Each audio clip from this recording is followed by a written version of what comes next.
So I'd like to welcome on the stage first our moderator, Debbie Yong, founder of Signals Asia and former editor director of Michelin Guide.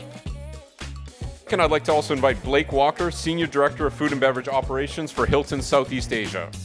Then I'd like to invite Rhyannon Browne, Sales Manager, Marrona, Custom Cooking and Phoneix Prime Focus. Then Sam Sheldon, Director of Food and Beverage Strategy, Social F&B by Design. And last but not least, Mario Sequeira, former FCSI Worldwide President and Director of Hospitality Total Services. All right, thank you, Ben, for the very kind introduction. Wow, what an amazing lineup of experts we have with us today. What a privilege it is to gather everyone on one stage. Today we're going to explore a very important topic, which is the future of hospitality in Asia, and specifically how that affects food service operations and design. And you know, as we all know, the global dining landscape is evolving very quickly, and especially so in Asia, where changing demographics adds a whole layer of complexity while trying to gaze into the crystal ball of the future. So, Asia has high mobile phone penetration rates and internet penetration rates, booming middle class and aging population, all of which we'll dive into in a bit. So I think there's a lot to unpack here. Let's get into it. So Mario, maybe I'll start with you because you've got such an interesting background. You started as a banquet chef, and then you were with Qantas, managing airline standards, airline catering standards, before moving into food service consulting, and then you were most recently the worldwide president of the FCSI. So, to use an airline analogy, give us the 30,000-foot view on, the trends that you're seeing today. Which ones really stand out to you? Which ones do you think are the most pertinent that we should address? I want to start off by saying, first of all, that trends come and go, and trends depends on where you are located, and it's not a cookie cutter thing that there's a particular trend that's going to stay for a period of time, or it's the best trend that's going. But what I want to share with you today is, when you talk about the trends, the thing is that you talk about the trends, whether it's casual dining, fast dining, or fine dining, or whatever it is. What I want to actually put to you, the trend for the future of hospitality, and for your hospitality venue, for any hospitality venue for that matter, to be sustainable and to actually work not only now but to future-proof you. Because one of our things as consultants, we don't only look at what's happening now, but we look at the future as well. And if I can say, people talk about currently it's labor costs, skill shortages, and other things that is impacting what you want to do as a business to be, for business to be successful. But I think when you look at the trends, I think the trend now is it's all about the number one thing to me is all about the consumer. And depends where you're located. Are you based in a CBD? Are you based in a regional area? And what that customer expectation is. So if that customer in the CBD is time poor, then that trend there in that area would have to be the speed of the delivery of the food that you're giving him, and then depends where the location is and the culture, again, to see what is that specific culture, that specific cuisine that the particular your target market is looking for. So I think that's really important, the customer, and obviously the location then, where you pick for the location for that particular trend to sort of be successful. So I think that's the topmost one. And whatever trend you pick, just remember don't pick something that someone down the road is doing and doing well, and think that pick the trend, pick something for your target market, and make sure that it suits your customer. Okay, thank you, Mario. Yeah, I think that's a really good point, starting with the consumer, because especially sometimes when it's very chef-led, the chef knows what he wants, or brand-led, but we forget that ultimately it's to serve the consumer. Now I want to move to you, Blake, to give us the hotel perspective. As we all know, the hospitality industry took a real beating during COVID, and then it rebounded, with the post-COVID revenge travel. Everyone did really well, and now we're seeing a slowdown. So give us your take on that. How has the pandemic permanently, now with all these shifts that we've seen, what are some of the changes that are permanent and some that, have some of the trends that have, moved away? I think you'll probably, we'll talk about a few of these things, and I don't want to go ahead and answer too many questions that we might be discussing later about technology, but yes, consumer expectation has changed a lot. There's obviously been certain things that were driven by COVID specifically, like the adoption of technology, QR codes across the region.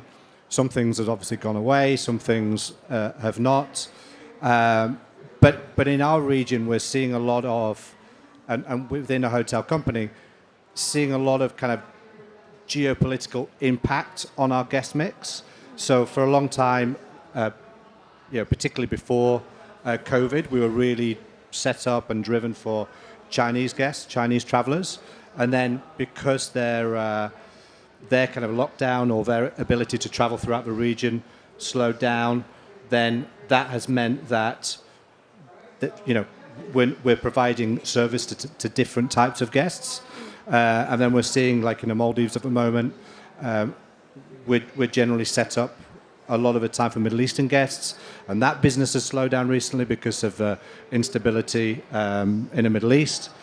So that's kind of affecting the day-to-day guest and their expectations. So different segments of guests requiring different things. But I think really we've got guests who are happy to adopt this technology in terms of QR codes, but then perhaps older guests who still want to go back to more interactive hospitality, engaging with people. And I think it's difficult for an operator to find that balance at the moment. Okay, that's very interesting. Hold the thought on technology. I think we definitely need to have a big conversation about that. But I also want to pick up on, the different guest segments, with the Chinese guests not coming out and the Middle East crowd slowing down in some parts of the world. What are some new destinations or new types, guest profiles you're seeing in the hotel sphere? And what kind of new consumer behavior do you have to cater for now?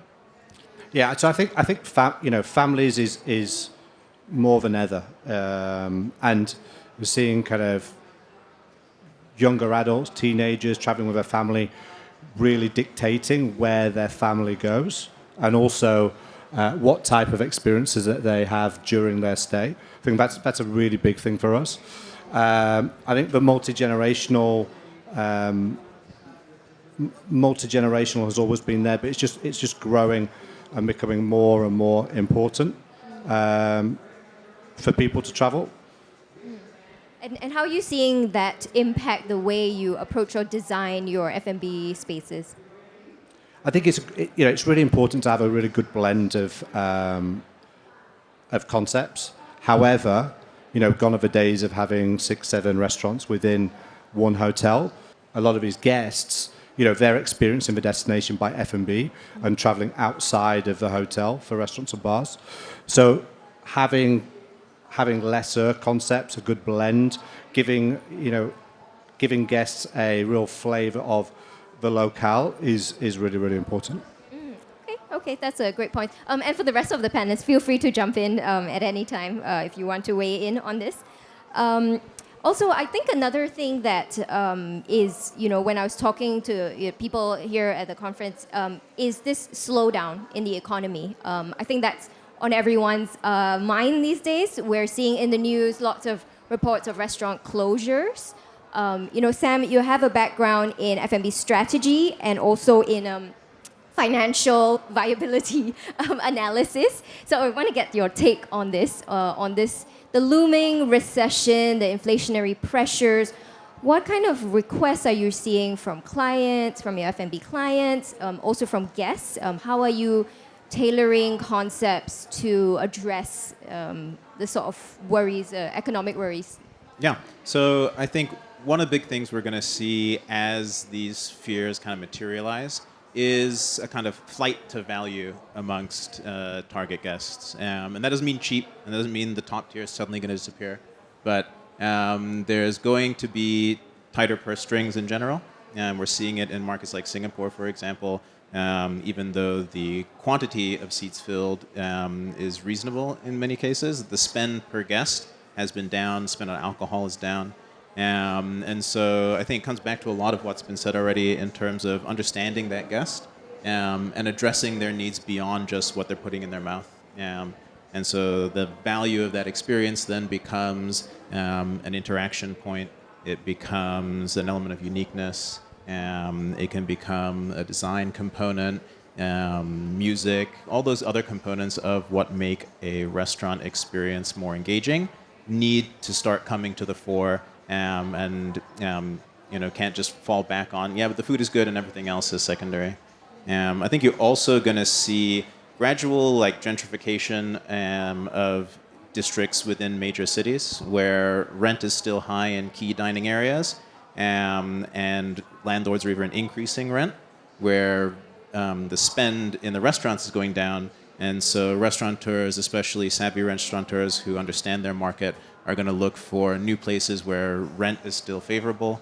And I think you'll start to see the kind of breaking apart of some of these key dining districts and the development of new exciting dining districts, which is great because even from a hotel or an independent sphere, you start to see more of this kind of demand moving around, and you can kind of draw guests into new areas, and there's a lot of kind of exciting opportunities that come from being able to secure those rents in new districts. Just interesting, I was talking to Sam earlier. His business, and we didn't realize that his business is working on a big shopping center in Australia, but I was also doing some work in that shopping center owned by a publicly listed company. And while they've done all the F&B design and the strategy for all of that to happen, we assisted with some other master planning stuff. It's been a year and a half now, and because of the construction cost and the issues in the construction industry, the thing hasn't progressed, and it may not happen for a couple of years. So this is what we say, what can we control and what we can't. So the slowdown is not just F&B, but it's the related industries like construction and other things that also impact, how things progress. Yeah, the timelines and all that, definitely. What are some examples, Sam? I think, of you talking about gentrification areas. Do you have some examples of recent projects you worked on that are not in urban centers, or of some neighborhoods that are rapidly gentrifying around Asia that, interest you or that you think are worth looking at for the audience? Yeah, so I can give you one specific example in Singapore. I'm based here, and I've lived here most of my life. The kind of most famous and best developed upscale kind of cool restaurant neighborhoods are around Telok Ayer, Amoy Street, to a lesser extent Ann Hill and Club Street. But now around Jalan Besar, there's a kind of Terwit Road where there have been a few long-term tenants who have cooler, more engaging concepts. But that zone is coming up. They're building a new kind of international boutique lifestyle hotel in an old building there. And the rental rates there, I know for a fact, are more favorable. And so we've seen a few early movers be able to kind of solidify their position, but more and more kind of cool new restaurants, bars, natural wine bar where you get in from a back alley kind of place, are kind of finding a foothold there. I also see a lot of Asian governments, move towards placemaking, so having a very deliberate way to manage. I wonder if, in your work, if you look at sort of government policies and which neighborhoods they're trying to develop as a way to forecast, future trends or hospitality needs. So we don't look at government policy that much, but it's a double-edged sword of the government saying this place is now cool, and having it organically become cool with bartenders and restaurateurs and other operators entering because they see an opportunity in the market. So there are some times when government or large developer interaction in a particular area can spur growth, but I think it's a double-edged sword in terms of how authentic those venues in that district can really become if there's a single decision-making organization. Okay, sounds good. Rhyannon, we haven't gotten to you yet. Just want to get your take, broad perspective first. What trends do you think are most exciting or most pertinent to you from a manufacturing perspective? Yeah, coming from an equipment supplier, we're constantly being faced with the price question.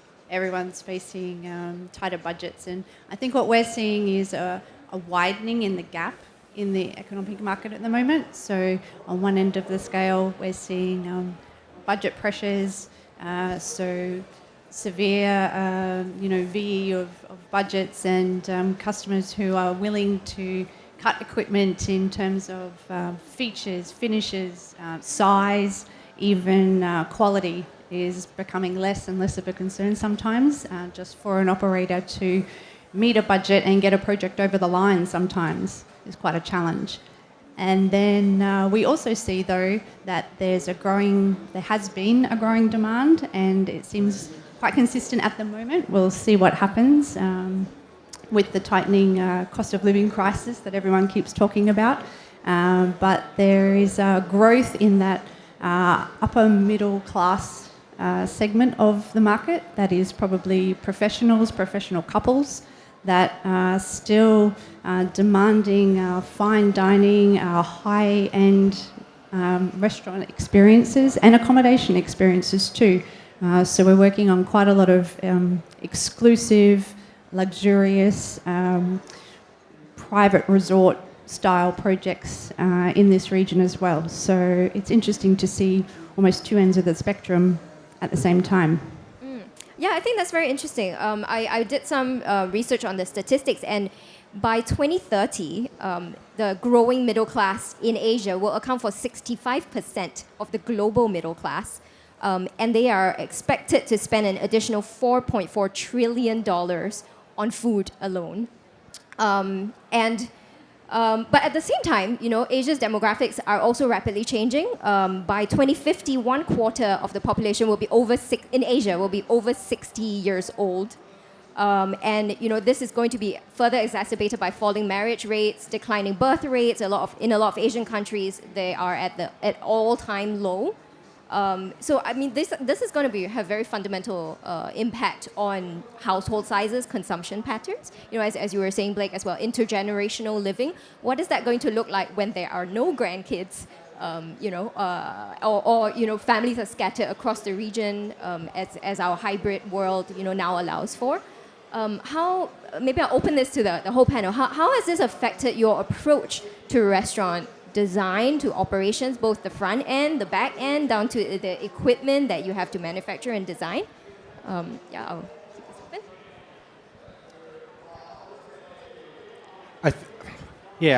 I think fundamentally, like when we're developing restaurant and bar concepts, it's really important to have a really specific point of view. And what I mean by that is that it's not just, it's the full experience. Like, it can't just be the food that we serve, the drinks that we create, but it also needs to be down to the music, the way the experience makes you feel overall. So that would be kind of number one. But there are, I guess, hotspots for different types of guests, whether it's guests who are a little bit older or a little bit younger, and we do. It's difficult with a hotel because we want to be cutting edge with the concepts that we create, but there is an element of falling back on tradition and doing things like Italian concepts, Japanese concepts, because they are approachable. And I think some of the concepts which do well, even if they're perhaps a concept like Nikkei cuisine, right? There is at the heart of it something which is new, which is kind of on trend, but actually, from our perspective, in some locations, we may try to dial up the Japanese and sushi element, and then on the other hand, dial up the kind of the South American empanadas, and actually the only Nikkei cuisine part of it is the ceviche kind of in the middle. So we're definitely trying to make it approachable for the type of guests we're going to go in who are coming into the restaurant or bar. Okay, so you're talking about one brand that you have in multiple locations, and you would tweak it according to the market? Yeah, it doesn't necessarily have to be one brand, but just that's an example of one type of restaurant which we may tweak and soften it around the edges to make it less, if it's in a location which is a family resort, as opposed to somewhere which is like Singapore or Bangkok, where you can be perhaps probably a lot more defined and cutting edge. Okay. I think that's an interesting point and a valuable thing that Blake is saying around the identity of the concept. And I think that although family dynamics are changing, there is still that young family segment that is going to continue filling and evolving the demand base. But young parents now were, in many segments, eating in cool restaurants before. Like, they got into natural wine before they had kids. They know what a good Negroni tastes like. And so the ability to provide a restaurant experience that connects with a young family has an interesting line to kind of walk between having something that's cool and engaging and not just too traditional, and still being able to cater to something that's kind of approachable, like Blake was saying, so that the kids have something to eat and the parents have something to keep them occupied. You know, touching on both aspects, the back of house and front of house, and Rhyannon talk about, with their equipment and, high end. The good thing that we're very lucky with is that the manufacturers are all stepping up. So while you had that top tier, and maybe it cost you $200,000 or $250,000 to buy a Central Island kit is all bonded together, you've got now other manufacturers that are stepping up. Some of them are in this room that are doing some really good, high quality finishes on their products, so that it can be used back of house and the front of house, and also introducing benefits in there that it can be used by, it doesn't have to be highly skilled labor. A lot of that is programmed in such a way that you don't need to have highly skilled labor to operate that equipment. A lot of that is pre-programmed and things like that, so that helps in the back of house. And the front of house, what's interesting also is, I know we talked about, at the end of the day, it's all about the end consumer, who's your target market and how you're servicing them. But what we're also finding in Australia in particular is that it's not sufficient, if you're a very unique and specific cuisine, then you have to have a story. You have to have a story about what you're bringing there. Why is it there? What's the connection to that place? How is it connected to the place? And who are the people operating it? It has helped so much in the success of the place. And the other thing also is that it's not just good enough to have good food and beverage. You have to have some sort of diverse amenity, whether it's a kids area or electronic darts or it's bowling or some other thing in there. And if you can't include it in your own restaurant, try and position it where you've got a destination with a few of these things happening, whether it's cinemas or other things in there. So, that all plays into the design and the success of the restaurant. Yeah, I totally agree. I think restaurants are not just about food anymore. It's all about the experiences, and people don't follow brands, they follow values. So you need to communicate these values through your space. That's where you get the customer loyalty. But how do you communicate something as intangible as values, like honesty or integrity or, making the world a better place? How can you actually tangibly, and you guys are the masters at this, right? Like, you craft spaces that tell this story. Do you have some examples? Well, I had a very easy, simple example on my Qantas flight yesterday from Australia. There was a bag of crisps that they served, and two places on the bag, right up the top, we donate to charity, and in the on the bottom of the bag, we donate to charity. And that's, as you said, it's not just the product and what they're giving you, but they're also connected to society and also making a difference in another way. So it's in your face. It was quite interesting. Any more thoughts on that? Because I also wanted to pick up on technology, which came up quite a bit, at the start of our conversation. Blake, what role are you seeing? What is the role of technology? What are you seeing in the hotel space? Where else can it? I mean, we've seen a lot of talk about AI. How will it continue to disrupt? And also, what's next after AI? So I think there's a lot of discussion and lots of arguments for and against technology in the restaurant and bar industry. A lot of the against arguments are kind of taken out because technology may be taking out the personalization or the fundamentals of hospitality or engagement between somebody who's serving you a food or drink and the guest. But I think we live in a world where we can't get away from it, right? Technology is here in every other single industry, whether it's in banking, whether it's with Google and the way that we interact with reviews and book our restaurants. So I think it's looking at how it can work for us and how it can kind of be our assistant. A lot of the people who are displaying lots of different pieces of technology throughout the show, I'm sure they're trying to embrace AI as certain features. But for me, I would love to see, menu engineering, taking information from your POS and doing regular menu engineering exercise, highlighting, opportunities to you. I mean, how many people we regularly do scheduling every single week. For a lot of our team members, it's a real kind of headache, something that they feel they have to do. If we could take the scheduling and do scheduling via AI, I think that would be a huge bonus for us. So it's like how we can make our lives easier in the job using a lot of technology. That's where I'd like to see it go. I think there's so much opportunity for that, and then that frees us up to connect with our guests more, to be present in the moment. Absolutely. I think I'm on the same page as you on that. I always think restaurants are sitting on a lot of data and they don't use it. And restaurants are the place where people are the most like, do you know who I am when they show up, right? Do you remember that I came like 5 times this year and I ordered your most expensive dish? And actually the restaurants, they're not tracking this data. But customers want to be recognized. They want to be VIP. And today we're not doing more of that. What's your take on that? And where is Hilton trying to integrate more technology?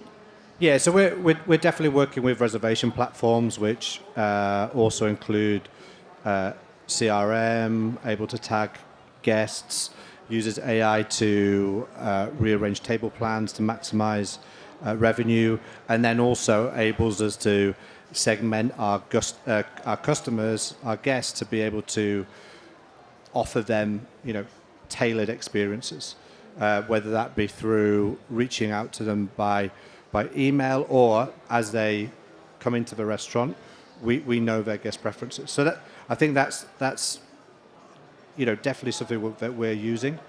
I think that the personalization part of that is a real strength of those platforms. Yeah, especially as there are more varied dietary requirements these days.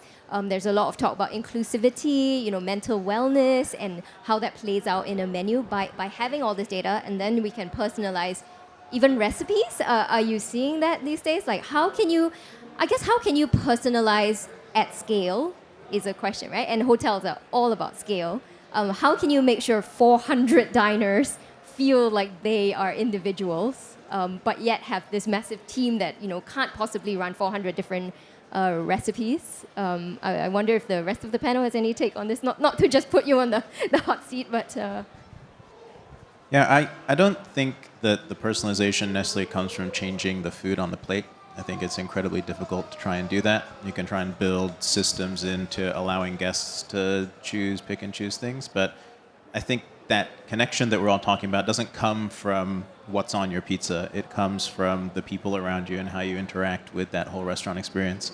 So I think I want to echo Blake in this, that if technology can take away some of the time-consuming headache components of what F&B operators are doing, then they have more headspace and heart space to be connecting with guests and understanding guests and actually taking action on that data, and not simply looking for a one-button push to make everything customized. It's that ability to streamline the back end so that the front end can become more relevant. Okay, yeah, that's true, and I think that's pertinent as well with the labor shortage, right? Like I'm hearing from a lot of chefs and restaurant owners, it's so hard to hire these days. Maybe Mario also a question about the back end, and also for you, Rhyannon, about the back end, right? How has that alleviated the I think it's very important to realize that technology is not the answer. If you've got problems and you need to sort it, you need to look at your processes and your product and processes and then see how technology may be able to help you. Because there's actually times now, and we're actually working on one of our projects that we're working with, where a particular establishment introduced these AGVs, the autonomous guided vehicles, to take the food to different places to the guests. And when we actually looked at that process now, from some of the things, from the time it leaves the kitchen till it reaches the guest, with this AGV vehicle trying to maneuver flows, lifts, things like that, it was taking up to half an hour to get to the end user. And we are now working on a process of where we have a combination of, manual people taking the food straight from the kitchen to the guest without the AGV, and in some instances still using it, but it's not the answer. It doesn't cut across everything. You know what I mean? You have to look at each situation and see how the technology can help you. Okay, another topic I also wanted to talk about that we can't avoid is sustainability. Where do you see the sustainability movement, especially in Asia, which I've heard various views, right? Compared to the rest of the world, sustainability a bit slower. Operators here are a bit slower to adopt, but at the same time, a lot of surveys say that Asian consumers are actually more willing to pay more than the average, global consumer for a sustainable alternative. What's your take on it? What have you seen from your clients and the customers that you have, done research on? If I'm to be 100% honest, I'm a little bit cynical about sustainability in F&B because there are so many components that have to happen in order to maintain food safety and food cleanliness that often a statement of sustainability in an F&B setting feels a little bit hollow, especially if it's focused very specifically on environmental sustainability. But I think reframing the position to be more about responsibility opens a lot of avenues then that are things that restaurants can really deliver on, connecting with their communities, supporting local artists, donating their food through programs that already exist, yes, locally sourced things. There's even an argument that if you're sourcing it locally from an unsustainable practice, is the carbon footprint larger or smaller? But I think that what you're saying is correct, that the guests are looking for and willing to pay for products that are more responsible, perhaps, and experiences that feel more responsible. Even in luxury segments, we've done research that shows that throughout Asia-Pacific, luxury guests in markets that one might think of as traditionally unsustainable are more and more paying a premium for socially responsible products, businesses that have their values up front and are actually following through those things. And so I think from an F&B perspective, coming back to a wider definition of what is responsible and how we can be giving back to or engaging with community, environment, culture, those things can be much more impactful from a guest point of view and then ultimately from a more commercial point of view for the business. Do you have some examples of how you've managed to convey some of these values through the concepts that you've designed? Sure. I think recently we did a concept in Australia, actually, and there was a big push for, we've done this in Japan too, engagement with local artists. And so beyond just saying this is our concept, but going out to studios in the neighborhood, going out to artists, and helping the owner engage with acquiring that art for the space and working it into the design. And then also kind of staying true to that beyond just the physical space. So playing music from local artists. There's an example here in Singapore, a bar called Native. Everything comes from within Asia, including the music. So they only play music by a variety of Asian artists. And that kind of commitment to what you said you're going to do rings much truer to a guest than saying, there's less carbon in this meal, even though they can see the ice machine is running all day and the fridges can't be turned off, and who knows where some of these ingredients came from, etc. I think I love that, working with the community, with local sourcing really speaks to the power of collaboration and community. Yes, Mario? And unfortunately, just one thing with sustainability is that, when people are looking at budgets and we're doing anything small scale, big scale, unfortunately, as of now, or the current climate, unfortunately, the items that are in there for sustainability are the first ones to be dropped off the list by developers. It is what it is. But I think in time, when it gets more authentic, or as Sam just said, you're connecting with local people, and your story is authentic, and you don't have to embrace a lot of technology. Just simple things about how you control your food waste, how you engage with local labor, local economy, and those type of things that you're actually honest about it and you're authentic about it, then I think that sustainability will fly. Yeah. Rhiannon, I'm gonna tap on you for this because I know we had a conversation before this. Is it really true that more sustainable options cost more? And how do you overcome that mindset?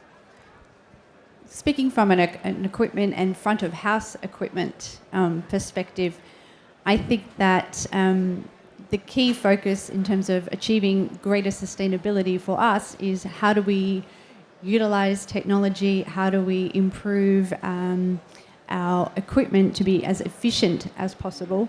But there's a fine balance also between sustainability and performance, because while we may conserve energy on one hand, then does that mean that our equipment doesn't perform at a high level?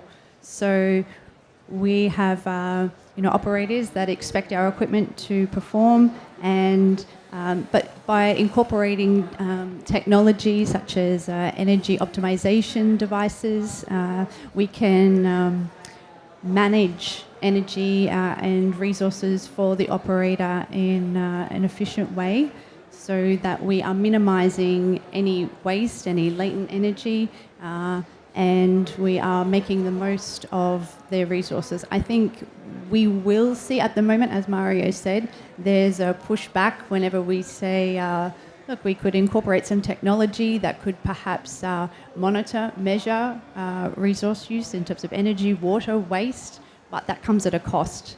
And at the moment, that's something that they're not willing to commit to. But I think as resources in the future become more scarce and also more expensive, we are seeing the cost of gas and electricity increase significantly. So as that continues, that will then perhaps balance with implementing measures to manage those resources in a more efficient way.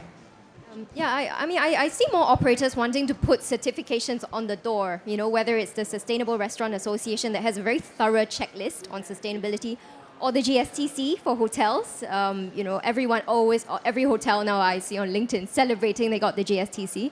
Do you think more regulation is needed to really move the needle on sustainability? Blake, I'll let you take this one. Yeah, I totally echo your thoughts on it's the first thing in terms of building a project to kind of fall by the wayside. We can have all the best intentions, but when a project goes into value engineering, often the more expensive systems, the ones which are there to save energy, are the ones that are cut. I think the markets, the regions which have clearer government sustainability goals, which incentivize businesses to go greener, are the ones where you see most change. Even just looking across the markets where they've removed plastic bags, for example, that's not just one or two companies deciding to do it. That's big change on a kind of a government scale.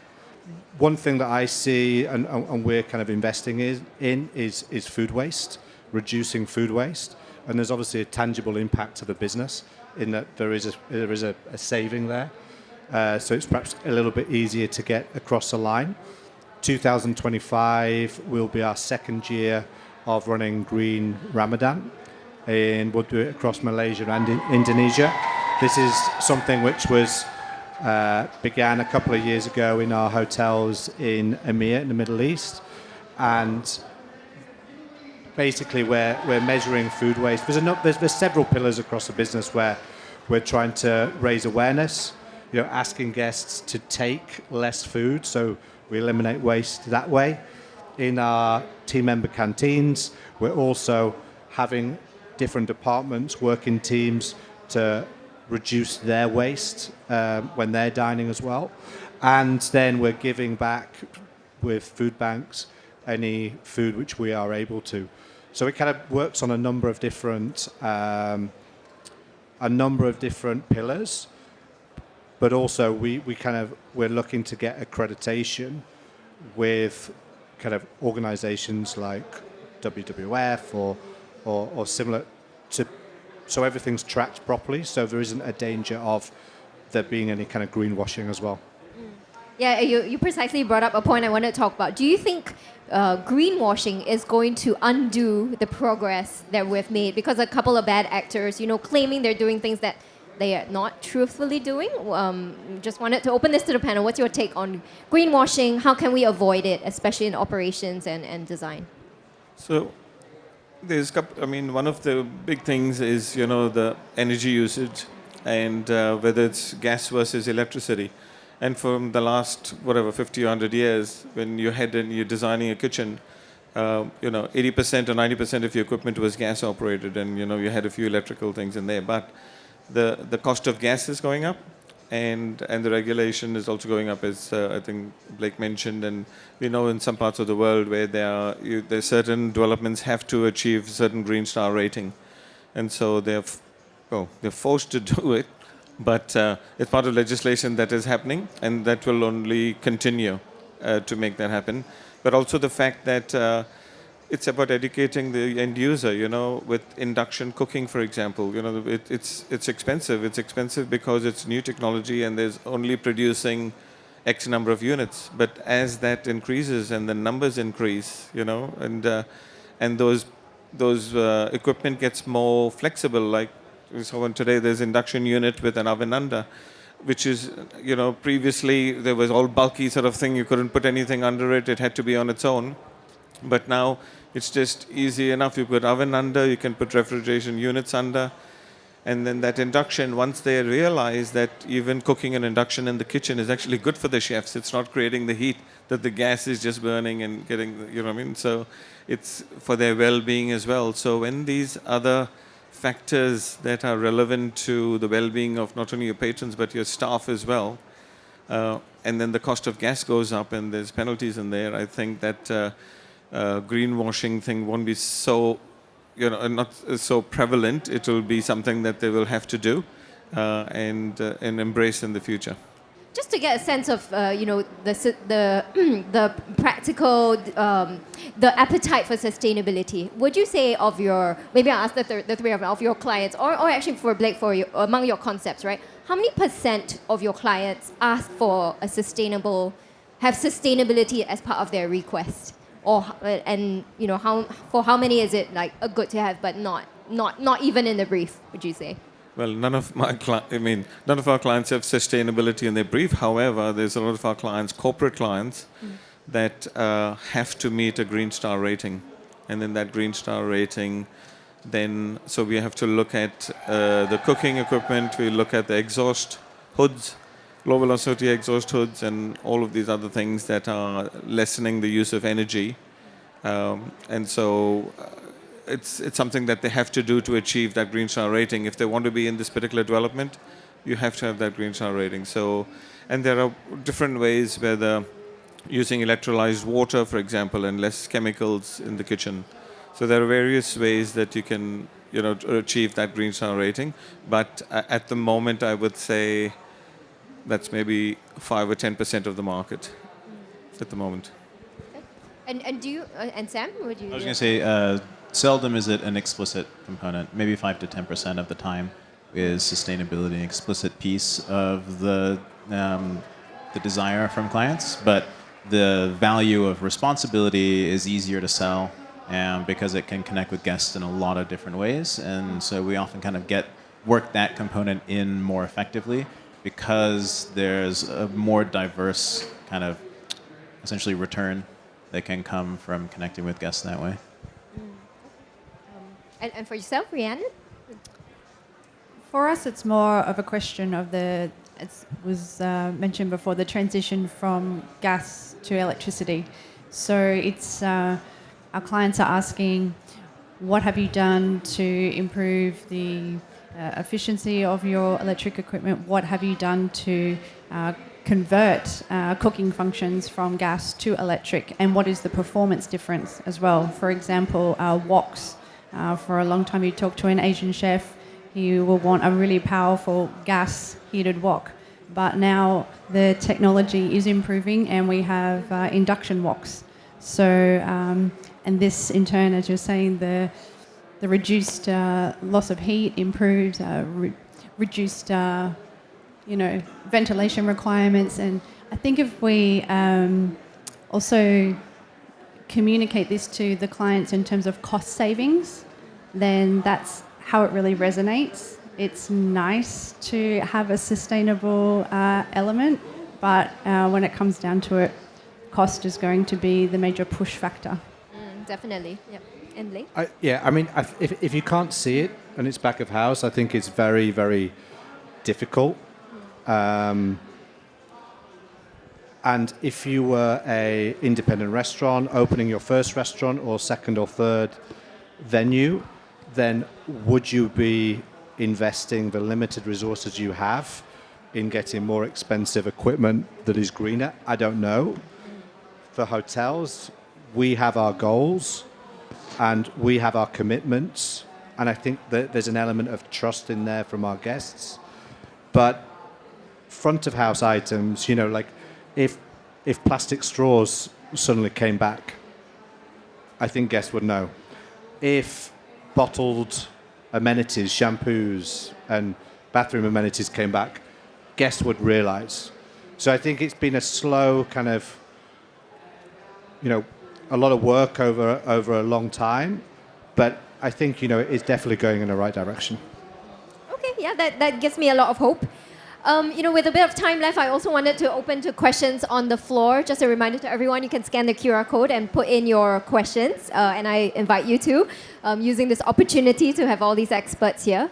I see we've got a couple that have come in, so let's take them. So the first one, we keep hearing that Gen Z are focused on health and wellness, drinking less or not at all. Do you feel that's true? How has that affected how you plan your restaurants and projects? So maybe Sam, sure, I can start. To be honest, I hear this more than I see it. And the reality is a lot of beverage venues are still driving their revenues off of alcohol sales. I think I hear it more than I see it. But the opportunity, especially in most of the APAC markets, where beverage consumption is not as high compared to your traditional Western markets, the opportunity for guests who simply don't drink as much, especially at a cocktail bar, for example, who would either have a drink and then stop there or change to Coke or something, the incremental revenue opportunity that operators get by having a non-alcoholic option that allows the guests to then stay and have another drink that is as engaging and they feel like they're part of their group. And it's not cheap. It's not like selling a Coke. I've talked to a variety of operators who have seen this incremental revenue opportunity to essentially sell one alcoholic beverage and one non-alcoholic beverage to a guest that would otherwise just have one drink. Actually, this is a topic I feel very passionate about because I've also stopped drinking. And I'm still waiting for the day where we have a fully non-alcoholic bar in Singapore, which we've seen in the UK and even Australia as well. But I think in Asia it's still picking up. But any more thoughts from the rest of the panel on the opportunity or the trend of Gen Zs not drinking or drinking less? Has that affected the way you plan the back end of the operations, the way you design concepts around non-drinkers or mini bars even? I think it's more about not necessarily a particular generation, but just people being more mindful and giving the opportunity to have a couple of non-alcoholic beers, to have some non-alcoholic cocktails, and it just be part of a wider, more inclusive offer. I was in Hong Kong quite recently, and it was noticeable how much more they kind of embraced it. There's a lot more non-alcoholic beers on menus than perhaps see in Singapore, from my experience. And people are just generally trying to be healthier, so perhaps drinking a little bit more in moderation. It doesn't mean that they're not necessarily having nights out where they're drinking a lot of alcohol, but perhaps a couple of times a week they're choosing to abstain or drinking less. I think we're some way off kind of everybody just not drinking and going to the gym and that being, but I think it's just over time we'll see more and more of it. Yeah, I really like what you said about it being inclusive, because that really ties back to being the heart of the essence of hospitality, right? Is to make everyone feel like they are seen, they are cared for, they are recognized as individuals, whatever their preferences are. So the interesting thing is that as an operator, at the end of the day, you're in business to make money and you're there to serve your customers. The thing is that the margins that you make on the non-alcoholic beverages is almost the same and sometimes better than on an alcoholic beverage. And I don't know, talking to some of my clients that are into on-premise thing and even packaged liquor, at least in Australia, they think that the no alcohol and low alcohol thing is flying at the moment, but it's not a long-term. It may not be a long-term trend. It's not long-term. Why not?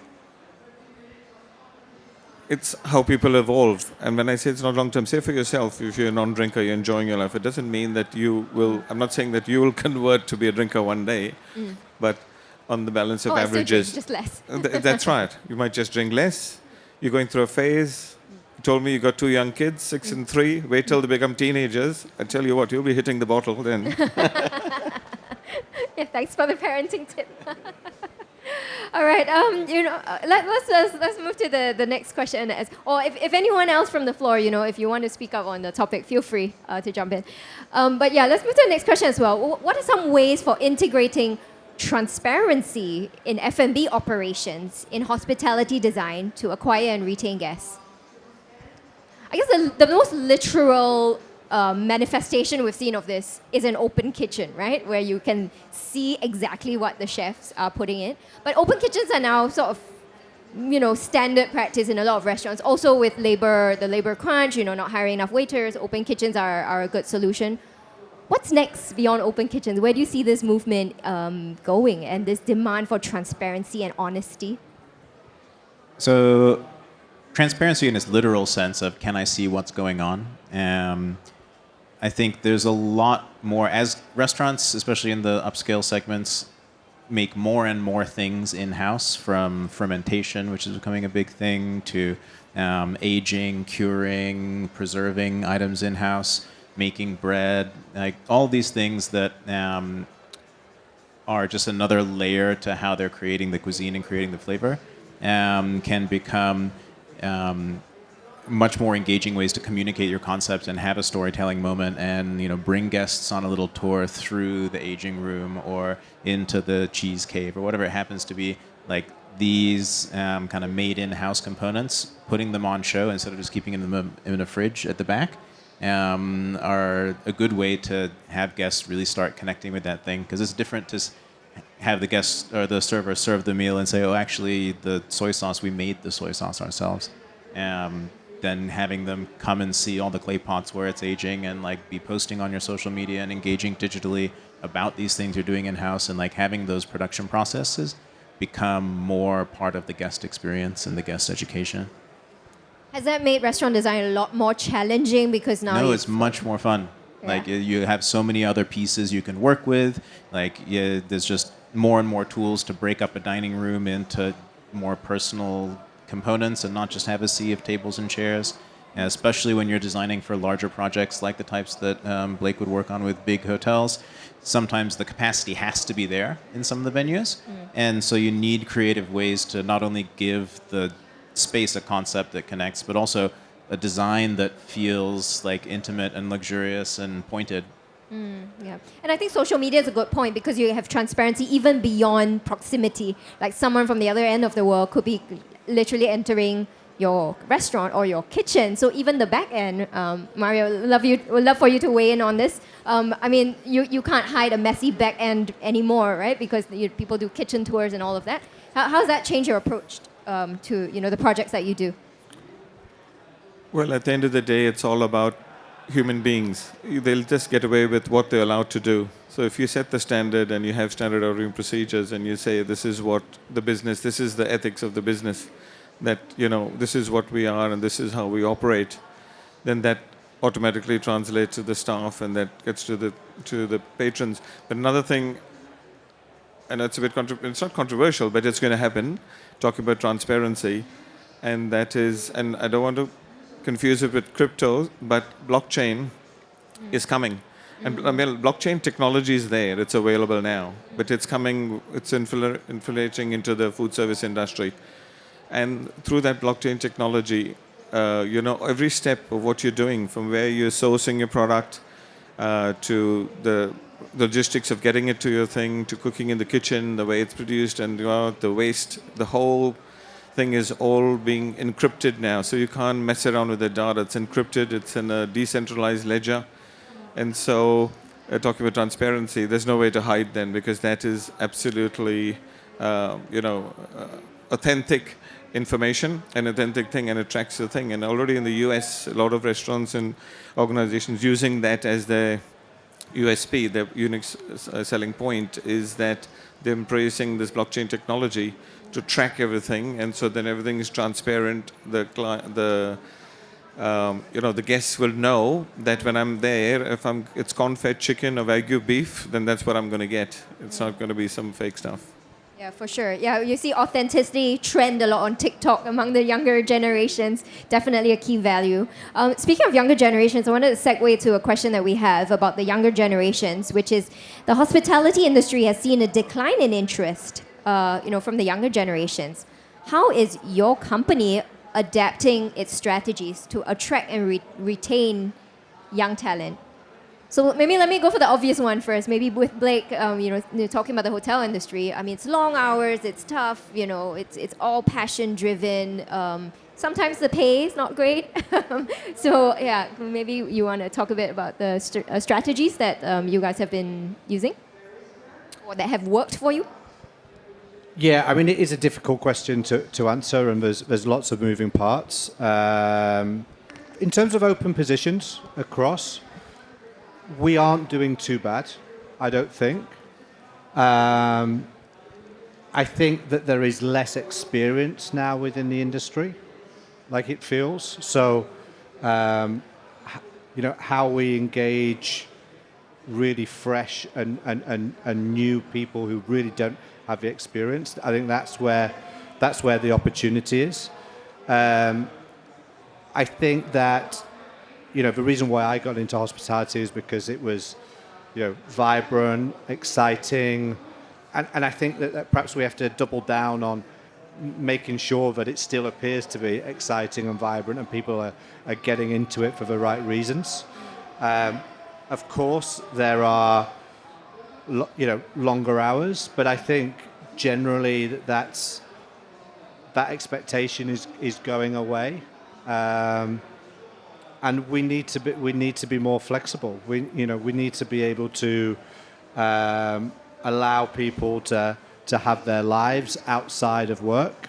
And I think in the hotel environment, we're pretty good at doing that.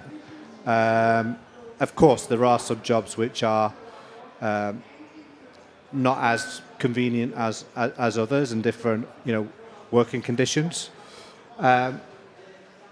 But I think yes. Number one, making sure that we're comparable compensation across our peers, making sure that we're offering a strong long-term career and we can show those development opportunities is important, and that's a challenge across Southeast Asia, because if possible, we'd like our team members to be mobile and travel across different countries, getting experience. But often that's, with families, people wanting to stay behind, that's not always an option for some of our team members. Yeah, but that's still very much the draw of the hospitality industry, right? It's a global one. It's all interconnected. Yes, Mario. So I was just going to say, the wider organization that I belong to is FCSI, Foodservice Society International. So with that, we've got 3 divisions. You've got the Americas, Europe, and Asia Pacific. And the Americas division they have actually created a separate committee now for young and upcoming consultants and those interested, called EPIC. And it's been going for the last 1 year, and it's absolutely flying. There's, it's up to 45, age 45, so I've just missed out. But I'm just saying is that you get up to age 45, they can join that committee, and it's absolutely flying. So they have once a month that they sort of connect up online across America, and then now I'm trying my best to try and get it as a global thing, so people from other divisions can connect. And then we've got the chair of that committee given a seat on the worldwide board, so that person can learn and mentor, at a young age, how you can work on, on worldwide committees and boards, and what you can do over there. So that's what we're trying to do to that thing. And so far, it's been very successful in the Americas, and we're looking to introduce it in Europe and Asia Pacific as well. Yeah. Oh, that's very, very exciting. Yeah, please let us know when you launch the Asia edition, because I think it's all about community and collaboration these days. All right, so I think we have come to almost the end of the panel. Maybe I just want to ask the panel. I mean, we've talked a lot about a lot today, right? We've talked about changing consumer demographics, technology and AI, the role of AI, the labor crunch, and how to attract and retain labor. We've talked about sustainability, of course. So maybe on the end to end off, maybe can I get each of you to share maybe one actionable takeaway or insight that you hope the audience leaves the panel discussion today with about the future of hospitality and dining? I think the one thing that especially existing operators have in their hands and can take action on now is understanding and processing the data that they collect. There are more and more quite accessible AI tools that allow us to do sentiment analysis, day part analysis. It's like these techniques are things that, like in my work, I'm doing more and more of this year, and it's only just starting. So the ability to understand your market in a empirical way is now more within grasp than ever, and that's something that people should start doing tomorrow if they can. Great. As I said before, focus on the customer. Who's your customer? And focus on the last mile of that customer. You might look at what you're buying, the logistics, where you're producing, whatever, but the last mile, when you deliver that meal to the customer, how that's nailed. And so whatever decision you're making right throughout in designing or operating anything, just see how much of a difference that it will make on the last mile. When the guy gets his meal in front of him and he says, wow, that's really good, just see whatever you're going to implement in your design, that how is that going to impact on that last mile, which is really important. And this is an FCSI conference, so I have to give FCSI a bit of a plug in the sense that, for those of you who know, FCSI is a global organization of independent consultants, and all we're bringing is knowledge and experience to your project. We don't take any commission. It's all in your best interest in whatever that we do. So when you're doing a project, and it's a big one, small one, whatever it is, and you need another pair of eyes to just help you and oversee you for what it is, consider engaging an FCSI consultant. I can speak for myself that most of my consultants, most of my clients, within the first maybe 2 or 3 months, they've paid our fee. After that, it's all benefit for them, from what they get from engaging with us. Great, thank you. Rhiannon, parting words? I think embracing change is a really important mindset, and remaining flexible, being adaptive, not being afraid to pivot or to take a chance is really important. And I think the future is bright and exciting. There's always opportunity. There's always something happening, and just to remain positive. Great. And Blake, of course. I think there is a lot of opportunity for the full kind of adoption and utilization of technology and equipment we probably already have on site. Whether it's an oven, whether it's a reservation system, I would guess that we're probably using it to about 70% of its capability. So I think before we continue to look at what's next, let's make sure we're getting the most out of what we have already in our hands. That's very wise and helpful. Okay, thank you very much to the panel for this very dynamic discussion. Thank you to the audience. Hope you got great insights. Thank you.